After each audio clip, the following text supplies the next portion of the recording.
Thank you. Yeah, think how many of us would be here if it weren't for you. There'd be nobody here. Yeah, next year. Yeah, we wouldn't know each other. That's what I'm saying. There'd be nobody here. Okay. No, there's not. I'm ready for the next question. All right. Yeah, he's ready. You ready? Yeah, we're ready. Go ahead. Rolling. Would you ever consider creating a new line of components with a return to the Carver style amp fronts, those with the nifty rack mount handles, whatever they are called? No. Yeah, I like the rounded corners. I just fall in love with that aesthetic. Who did you consider to be your biggest competition? Why?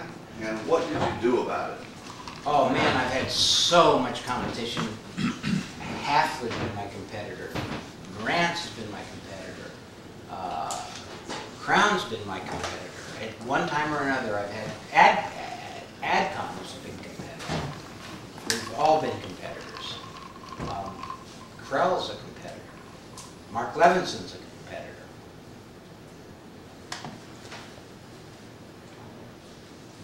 When you made the Silver 7 tube amps, according to an interview in Stereophile at the time, you didn't expect to sell very many of them.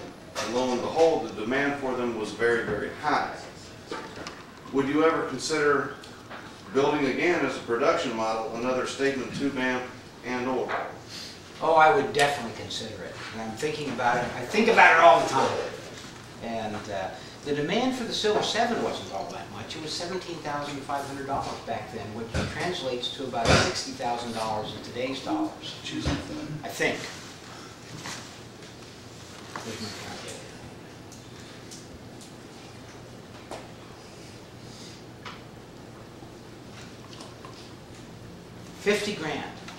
$50,000 in today's dollars. The Silver 6 was a bigger seller. The Silver 6 did well, much bigger, because it was much less expensive. Had fewer output tubes though. And black wasn't as shiny. Beyond what you're doing on eBay now, do you have any other ventures that you'd like to get into? Out of Sunfire? No, not at the present time. Looking for an investment in a laundromat.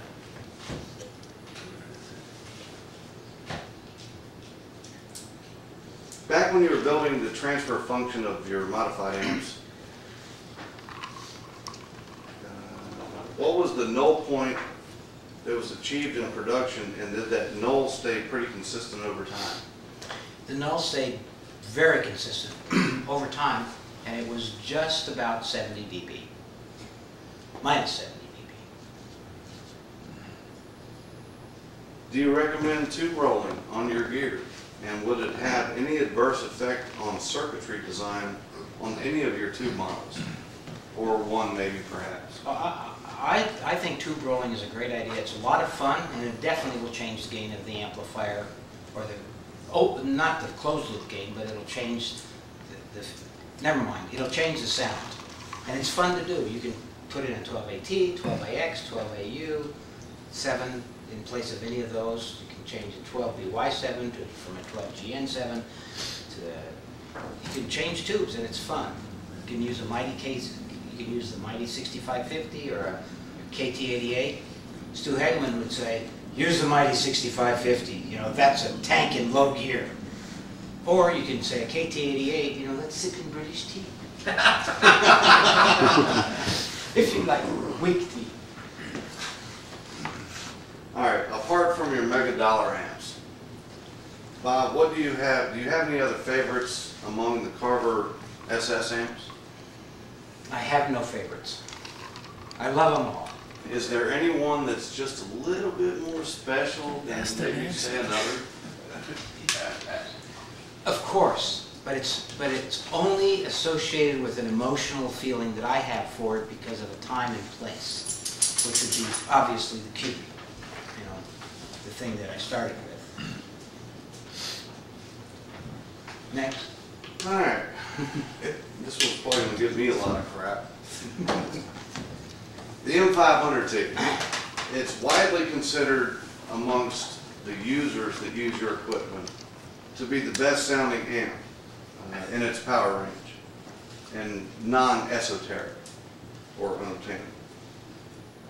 Do you consider that to be valid? I actually don't know. I don't know. Now, having heard that as a question, it makes me want to run out and see what's going on and get, you know, pull it out, pull my 500T that's in my museum, put it up on the lab bench, hook it up to my system. I haven't listened to it for a long time, but now I'm motivated to do so. So the answer to the question is I don't know. Fair enough. How did you decide to build the first magnetic field amp in a Folgers can, of all things? I was a student and I was broke. I couldn't afford a transformer. I couldn't afford a chassis. But I was able to find a Folgers coffee can, and I used that as the heat sink so I could bolt the transistors on that. And you've rocked the audio world ever since.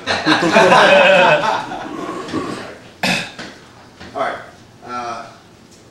What didn't work, but what was marketed,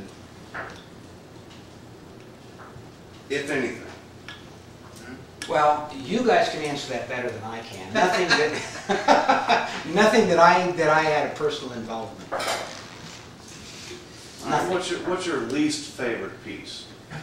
My least favorite. Of everything you've done, yeah. What's the one thing that you put out that you may not really, you aren't too proud of? Okay. Jesse, what's the biggest pile of shit that Carver ever made? That's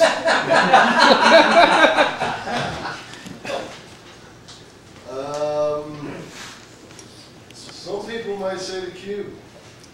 oh, wait a minute. That was Some people say the M1.0T. Yeah, that's it. It's a dog. It's this. It's that. Cube. The VM5 or whatever it is. VM5. The that What's that? 5-disc CD player. MV5. Oh, that's it. That's it. That's it. That is. That's it. That's it.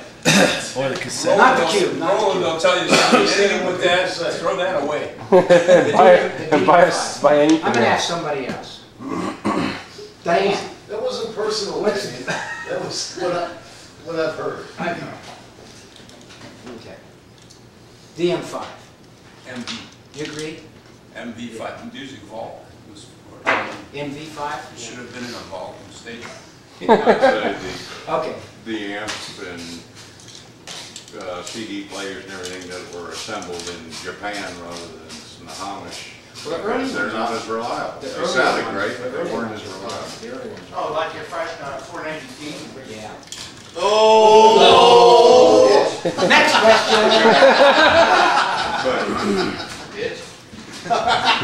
That's All right.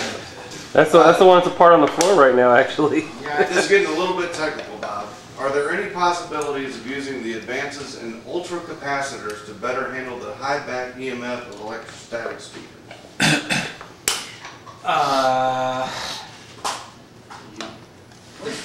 The voltages that are generated by an electrostatic speaker or a magnetic one for that matter are synced not by a capacitor but by the output devices. And so the answer is no, in the sense that it's nonsensical to consider that an ultra capacitor would have any influence on that. In the power supply, perhaps, a good quality power supply capacitor should definitely be used.